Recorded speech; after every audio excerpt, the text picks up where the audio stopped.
보통은 이제 기술주에 투자하려고 하시는 분들이 QQQ에 투자를 하시더라고요. 오늘은 이 QQQ 투자에 대해서 약간 오류가 있거든요. 이걸 좀 짚고 넘어가려고 합니다.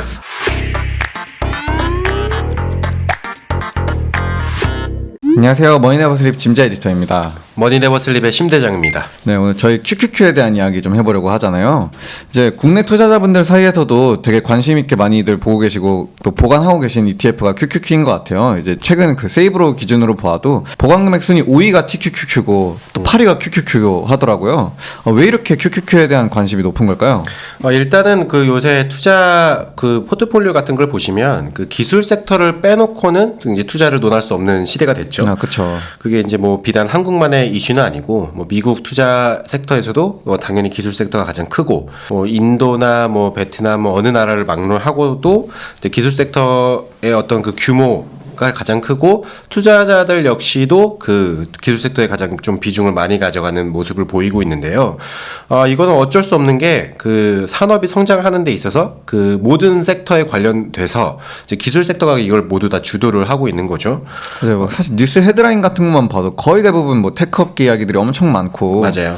사실 뭐 코카콜라도 물론 너무 좋은 기업이지만 상대적으로 이제 좀 주목도가 낮고 이런 게 눈에 띄잖아요. 뭐 그 뉴스만 보셔도 알 수 있는 게 그 뭐 여러 가지 섹터가 있지만 딱 기술, 테크만 따로 카테고리를 빼내는 경우가 있죠. 다른 섹터들을 뭐 딱 뭐 중점적으로 커버하진 않고 기술 섹터만 좀 커버를 집중적으로 하는 경우가 있는데 뭐 다 그런 방식인 것 같고 그리고 오늘 좀 제가 이야기하고 싶은 거는 이제 기술 섹터에 투자를 한다고 하시는 분들이 QQQ 많이 선택하시고 뭐 그 연장선상으로 뭐 TQQQ도 많이 투자를 하시는데 과연 이 QQQ가 기술 섹터를 잘 대변을 하는지 그래서 오늘은 이 QQQ 투자에 대해서 약간 오류가 있거든요. 이걸 좀 짚고 넘어가려고 합니다. 네, 보통 QQQ 하면은 이제 나스닥 100을 추종하는 ETF고 이제 나스닥 하면은 뭐 되게 기술과 엄청 이미지적으로도 연관이 되게 깊잖아요. 나스닥이라는 시장 자체가 출범한 것도 그렇고 그러면서 당연히 QQQ에 투자하면 테크에 투자하는 거 아닌가? 좀 이렇게 생각하게 되기 쉬운 것 같은데 좀 어떤 오류가 있다는 건가요? 일단은 저희가 이 나스닥 100 지수부터 좀 정확히 알아야겠죠. 이 정체를 아는 게 굉장히 중요한데 이 나스닥 100 지수가 탄생한 거는 1985년 1월 31일입니다. 그래서 이때 이제 나스닥이 이 지수를 만들면서 했던 게 하나가 나스닥 100, 하나가 나스닥 파이낸셜 100이라는 지수 이 두 가지를 만들었거든요. 네네. 근데 나스닥 100을 구성하는 기업들을 보면 기술 섹터도 포함되어 있지만 뭐 산업이나 소매, 통신, 뭐 생명과학, 헬스케어, 운송, 미디어, 서비스 뭐 이런 다른 산업들도 모두 포함이 돼 있어요. 그 나스닥 파이낸셜 100 같은 경우에는 우리가 흔히 말하는 뭐 은행, 보험, 증권, 모기지 대출 뭐 이런 금융기관으로 구성된 게 이제 나스닥 파이낸셜 100 지수죠. 그래서 이제 나스닥 100은 그 애초부터 뭐 기술 섹터를 추적하기 위해서 만들어진 그 지수가 아니라는 거예요. 더 쉽게 표현하면은 그 대형 비금융 기업들을 추적하기 위해서 만든 게 나스닥 100 지수고요. 그런데 여기서 이제 나스닥 자체가 뭐 기술주 중심으로 좀 시장이 구성되다가 보니까 이제 투자자들이나 이제 대중들이 이 나스닥 100은 기술 섹터 지수구나라고 좀 오해하는 부분이 좀 있죠. 그래서 이 나스닥 100은 좀 완전히 기술 섹터를 뭐 대변한다고 표현하기는 좀 어렵고요. 뭐 임의 소비재 뭐 이런 섹터들의 비중도 꽤 커요. 그러니까 뭐 2023년 그러니까 작년 말 기준으로 보면 기술 섹터 비중이 뭐 전체의 한 58% 정도 잡고 있고 그 다음에 이제 임의 소비재 섹터 비중이 한 두 번째로 큰 한 19% 정도. 꽤 높네요. 높아요. 그래서 그 뒤에 뭐 헬스케어 섹터도 있고 뭐 통신 섹터도 있고 뭐 산업재, 뭐 필수 소비재 섹터 뭐 이런 것들이 이제 뒤를 잇고 있거든요. 이걸 이제 좀 기업 중심으로 보면은 좀 더 명확해지거든요. 그래서 이제 QQQ에 이제 100개 종목이잖아요. 나스닥 100. 근데 이 중에서 이제 기술 섹터 기업에 속하는 게 43개입니다. 절반이 안 되죠. 되네요. 절반이 안 되는 거고 반대로 말하면 57개 종목은 이제 기술 섹터 기업이 아닌 거죠. 기술 기업이 아닌 거죠. 그래서 이제 여러분들이 기술 섹터에 투자를 하겠다 하고서 이제 QQQ를 선택을 했다면 요거는 이제 완벽한 정답은 아니고 그러니까 뭐 이제 근사치의 답을 골랐다. 뭐 이렇게 볼 수가 있겠습니다. 뭐 포트폴리오 비중으로 따지면은 물론 이제 기술 섹터가 제일 크고 이제 그래도 나름 뭐 절반에 가까운 정도의 비중이니까 QQQ에 투자를 하면은 기술 섹터에 투자하는 효과가 뭐 아예 없다 이렇게 할 수는 없는데 맞아요. 내가 기술 섹터에 되게 중점적으로 투자하고 싶다 하면은 이제 QQQ가 꼭 정답은 아닐 수 있다. 뭐 이런 정도로 이해하면 될까요? 그렇죠. 정답이 아닌 거죠. 그래서 이제 저희가 이제 ETF 종류가 되게 많잖아요. 그래서 정말 우리가 QQQ 말고 기술 섹터를 제대로 추적하는 ETF를 고를 수 있느냐? 당연히 있겠죠. 그래서 제가 이제 오늘 몇 가지 ETF를 뽑아왔는데 요거 이제 뽑을 때 좀 고려했던 요소들이 일단 비용이 낮은 거. 비용 어차피 중요하죠. 이제 패시브 ETF일 거니까 비용이 낮은 게 굉장히 중요하고 또 AUM, Asset Under Management가 좀 어느 정도 규모가 큰 것들, 너무 작은 것들은 뭐 안정성이 리스크가 좀 있으니까, 그렇죠. 안정성에 문제가 있을 수 있으니까. 그리고 이제 마지막으로 이제 기술 섹터에 완전히 집중돼 있는 뭐 그런 것들을 ETF를 골라왔습니다. 그래서 이제 첫 번째로 소개해드릴 그 ETF는 뱅가드 인포메이션 테크놀로지 ETF라고 이게 한 총 비용이 0.1% 정도로 이제 낮고요. 이름부터가 뭐 IT네요. 그렇죠. 뭐 이거 이제 뱅가드는 이제 그 ETF 산업에서는 이제 제일 유명한 자산운용사 중에 하나고 이 티커는 VGT입니다. 뭐 QQQ보다 당연히 이제 그 수수료가 낮고 QQQ가 0.2%거든요. 이제 QQQ는 좀 높은 편이죠. 높은 편이죠. 그래서 이제 뭐 QQQM보다도 좀 낮은 수수료를 보이고 있고 포트폴리오 종목 수는 좀 많습니다. QQQ에 비하면 한 315개. 엄청 분산 투자네요. 그렇죠.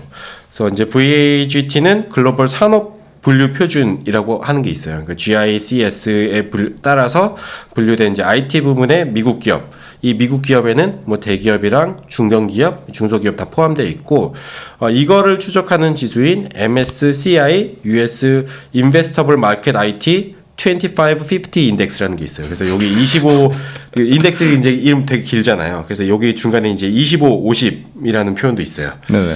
그래서 요게 뭐냐면 이 표현이 그 ETF 이름에 좀 종종 등장을 하거든요. 그래서 한번 이해해 두고 가시면 좋은데 요거는 이제 지수 내 개별 종목의 비중에 대한 제약을 의미합니다. 그 25라는 숫자는 특정 종목이 그 지수 전체에서 차지하는 가중치 비중이 25%가 넘지 않는다. 그럼 상당히 이제 좀 비중을 하나에 몰빵하지 않으려는 노력이 되게 많이 들어가는 거겠네요. 너무 커지는 걸 막는 거죠. 25%도 이미 뭐 작은 숫자는 아니니까 네네. 너무 비대해지는 걸 막는 거고 그 뒤에 50은 상위 5개 종목의 그 비중 총합이 전체의 50%를 넘지 않아야 된다. 되게 진짜 분산을 엄청 강조하는 거네요. 그렇죠. 이거는 어떻게 보면 좀 안전장치라고 할 수 있겠는데, 뭐 이를테면은 뭐 엔비디아나 애플이나 뭐 마이크로소프트 같은 그 기업들이 미쳐 날뛰기 시작해서 뭐 시가총액이 엄청나게 급증하는 그런 사태들을 방지하기 위해서 하는 거죠. 그러니까 그렇게 되면은 뭐 이게 ETF인지 아니면은 뭐 엔비디아 투자 ETF인지 뭐 헷갈릴 수가 있으니까요. 아무튼 이런 거는 좀 이런 의미구나 정도로 알아두시면 될 것 같고. 조금 더 시장을 고르게 반영하기 위한 장치다 정도로 생각을 하면 될까요? 그렇죠. 너무 과도하게 특정 종목에 편중되는 걸 막기 위한 안전장치다. 뭐 이 정도로 이해하시면 될 것 같습니다. 이 GICS의 IT 섹터에는 어떤 것들이 포함됐는지 좀 제가 말씀을 드리면 뭐 데이터 센터 당연히 들어갈 테고 뭐 클라우드 네트워킹, 뭐 스토리지 인프라, 뭐 인터넷 서비스, 그리고 뭐 정보 기술 컨설팅, 뭐 통신 장비, 뭐 컴퓨터, 뭐 주변 기기들도 당연히 포함이 될 것 같고요. 그다음에 뭐 전자 장비와 관련된 뭐 기기 제조, 이런 하드웨어 장비를 제공하는 기업, 그리고 가장 뭐 중요하다고 할 수 있는 게 뭐 반도체, 그리고 반도체 장비 제조업체,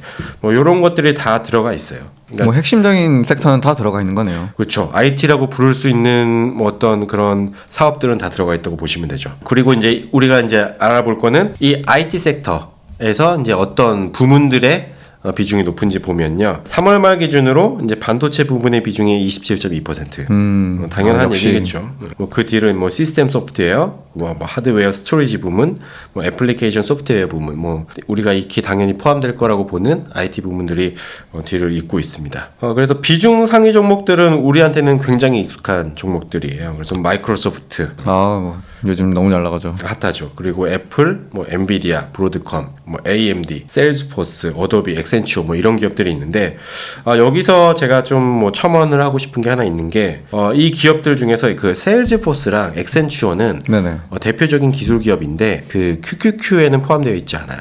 그래요? 네. 왜 이게 안 들어? 나스닥 100에는 안 들어가 있나요? 그렇죠. 이게 이 두 종목은 뉴욕 증권거래소에 상장이 되어 있기 때문에 아, 맞네. 네, 나스닥에 상장이 되어 있지 않기 때문에 QQQ랑 QQQM에는 포함이 되어 있지 않죠. 그래서 이제 대표적인 기술주임에도 불구하고 QQQ에는 빠져 있다. 뭐 이런 종목들은 아마 더 있을 건데 뭐 이런 현상도 좀 있어요. 확실히 이게 그 나스닥 시장에서의 그 지수를 추종하는 거지 테크 섹터를 추종하는 게 아니다 보니까 그렇게 좀 빠지는 기업들이 생기겠네요. 그렇죠, 그렇죠. 그러니까 시장 중심으로 트래킹을 하는 ETF가 이제 QQQ고 저희가 지금 알아보고 있는 그 ETF들은 이제 그 섹터를 중심에 둔 거고요. 뭐 두 번째 기술 섹터 ETF를 소개해드리면 Fidelity MSCI Information Technology Index ETF라는 게 있어요. 이것도 뭐 IT가 이름에 그렇죠.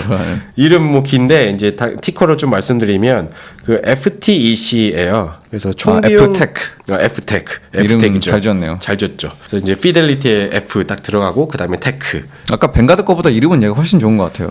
잘 지었어요. 그래서 좀 직관적인 이름이 있어야 좀 사람들이 그죠. 좀 대중적으로 가거든요. 그래서 요거 총 비용은 저희가 아까 그 벵가드 기술 ETF보다 싸요. 그래서 한 0.08%. 괜찮네요. 네. 그 포트폴리오 종목 수도 한 302개 정도로 좀 많은 편이고 그리고 이제 이 VGT 아까 그 벵가드 ETF랑 되게 유사하다고 보시면 돼요. 그래서 매우 그 높은 포트폴리오 유사성을 보인다고 좀 표현을 하는데 두 개 겹치는 종목 수가 273개나 돼요. 뭐 한 300개 남짓 종목인데 맞아요. 거의 다 겹친다고 봐야 되네요. 네, 그래서 이거를 좀 그 비중 기준으로 좀 계산을 해보면 그 두 ETF의 유사성이 한 92% 정도로 좀 계산이 되거든요. 사실상 그러면은 그냥 뭐 수수료 보고 고른다라고 생각해도 될 정도로 거의 똑같은 ETF인 셈이네요. 그래서 뭐 비중 톱10 그러니까 상위 10개 종목은 당연히 겹치고 그 다음에 이제 그 VGT 포트폴리오 수가 FTEC보다는 좀 많으니까 이제 FTEC 내 종목들의 비중이 조금씩 높겠죠. 종목 수가 작으니까 뭐 그 정도 차이 있다고 보시면 될 것 같아요. 그리고 이제 마지막으로 하나 소개해드리면 요거는 이제 앞서 설명한 ETF랑은 좀 확실히 다른 건데 그 테크놀로지 셀렉트 섹터 스파이더 펀드라고 있어요. 그래서 요거는 이제 티커로는 XLK입니다. 얘는 뭐 이름에는 똑같이 이제 뭐 테크놀로지가 들어가는데 사실 이름만 들었을 때는 그냥 앞서 소개해 주신 거랑 거의 비슷한 ETF 같거든요. 좀 어떤 게 다른 건가요? 이게 가장 다른 거는 포트폴리오 종목 수가 60개 정도밖에 안 된다는 거예요. 되게 선별해서 담아놨네요. 그쵸. 그래서 이제 뭐 앞서 얘기했던 거는 300개가 넘었었고 QQQ도 100개니까 좀 확실히 좀 작은 거고 그 60개 종목을 정하는 기준이 뭔가요? 이거는 이제 S&P 500 중에서 기술 섹터를 추적하게 돼 있거든요. 근데 S&P 500이라는 것 자체가 이미 이제 대기업 지수잖아요. 네네. 그러니까 거기서 기술 섹터만 딱 발라내서 추린 거니까 이제 큰 기업 위주로 포트폴리오가 구축이 되는 거죠. 대형 기업들의 비중이 뭐 상대적으로 확실히 높고 그다음에 이제 마이크로소프트의 비중이 높아요. 그러니까 애플 비중도 높고 종목 수가 낮으니까 그쵸. 작으니까 당연히 이제 발생하는 현상이라고 보시면 될 것 같고 이것도 그럼 시가총액 기준으로 이게 비중이 좀 나뉘어져 있는 건가요? 그렇죠. 시가총액 방식으로 그 비중을 그 편입을 시키는 거니까 이런 것들이 높고 그러니까 이제 이 XLK 같은 경우에는 좀 쉽게 설명을 드리면 뭐 VGT나 FTEC에서 우량한 종목들만 뽑아서 ETF를 만들었다. 그게 이제 XLK다. 뭐 이렇게 이해하시면 편합니다. 되게 딱 그 타겟층이 명확한 ETF 같은 느낌이 좀 드네요. 맞아요. 되게 이런 거 좋아하실 분들이 확실히 계실 것 같아요. 이제 우량한 기술 기업들을 원하시는 분들이 그쵸. 많잖아요. 네. 난 기술 섹터에 투자하고 싶은데 큰 기업 위주로 가고 싶다. 그럼 이제 XLK가 딱이죠. 그래서 요거 성과 좀 의미가 있어요. 성과를 좀 비교해 보면 그 의미가 있는데. 그 5월 16일 종가 기준으로 이제 최근 5년간의 이제 퍼포먼스를 측정한 거고요. 이제 가장 성과가 좋았던 거는 이제 XLK예요. 그래서 한 5년 동안 한 180% 정도 상승. 많이 올랐네요. 많이 올랐어요. 그리고 이제 두 번째가 이제 FTEC, VIG. 그 얘네들의 주가가 한 같은 기간에 한 160% 정도 올랐고 참고로 말씀드리면 이 기간에 QQQ는 140% 정도 올랐어요. 확실히 그 각각 ETF가 5년 동안 어떤 수익률을 냈는지만 봐도 테크 섹터의 비중이 확실히 어떤 성장률이 좋구나. 맞아요. QQQ와 비교했을 때 이 테크 ETF들이 좋았던 것만 봐도 그런 게 나오고 또 그 안에서도 역시 좀 테크의 성장은 큰 기업들이 주도하나 약간 이런 게 또 느낌이 살짝 들기도 하네요. 그래서 이제 최근 몇 년 동안에 저희도 이제 계속 봐왔던 거지만 그 대형 기술주들이 뭐 시장의 멱살을 잡고 끌고 가고 있잖아요. 네네. 그래서 이런 이제 기술주들이 얼마큼 많이 비중이 차지하고 있는가, 그리고 이제 대형주가 얼마큼 좀 큰 비중을 차지하고 있는가가 이제 제가 이제 방금 얘기한 어떤 그 퍼포먼스 차이로 이제 저희가 이제 볼 수가 있는 거죠. 그 나스닥이라는 어떤 그 미국 대표 지수에 투자를 하고 싶으면 QQQ가 맞아요. 근데 이제 제가 알기론 적어도 제 경험상 그런 사람들은 없었거든요. 나는 그 나스닥에 투자할 거야. 그래서 QQQ에 투자할 거야. 라고 말하는 사람은 없었고, 보통은 이제 기술주에 투자하려고 하시는 분들이 QQQ에 투자를 하시더라고요. 타겟을 핀포인트 하려면은 이제 기술 맞아요. 산업 섹터에 더 전문하는 ETF가 낫다. 그래서 이런 것들은 좀 알고 계시는 게 되게 중요한 것 같아요. 심지어 QQQ보다 뭐 이제 기술 섹터 ETF들의 수수료가 더 싸니까 굳이 그렇죠. 뭐 QQQ를 계속 선택할 이유는 없는 거죠. 만약에 기술 섹터에 투자를 하고 싶으시다면. 뭐 그냥 좀 더 그냥 다양한 섹터에 더 넓은 사실 분산 투자가 더 잘 된다고 하기에도 종목이 100개니까. 그렇죠. 그 목적으로 가려면 이제 또 다른 또 ETF 군들이 있으니까. 그렇죠. 예. 약간 그 중간 정도 어딘가에 있다라는 느낌 정도로의 어떤 QQQ의 포지션을 생각을 하면 되겠네요. 그래서 저는 이제 개인적으로 생각을 하는 게 QQQ는 이제 굉장히 유명해진 ETF고, 그럼에도 불구하고 이제 그 QQQ가 등장한 지 굉장히 오랜 시간이 지났잖아요. 그래서 그 사이에 뭐 섹터라든가 아니면 분산 투자라든가 이런 것들을 더 잘 맞추는 ETF들이 이제 계속 이제 론칭이 되었던 거죠. 그래서 이제 QQQ에 좀 뭐 상징적으로 투자하는 건 좀 의미가 없는 것 같고, 이제 와서는. 그래서 좀 더 다채로운 ETF들, 나한테 더 잘 맞는 ETF들을 공부하시는 것도 좀 좋은 것 같습니다. 머니네버슬립 뉴스레터와 네이버 프리미엄 콘텐츠 지금 바로 구독해보세요.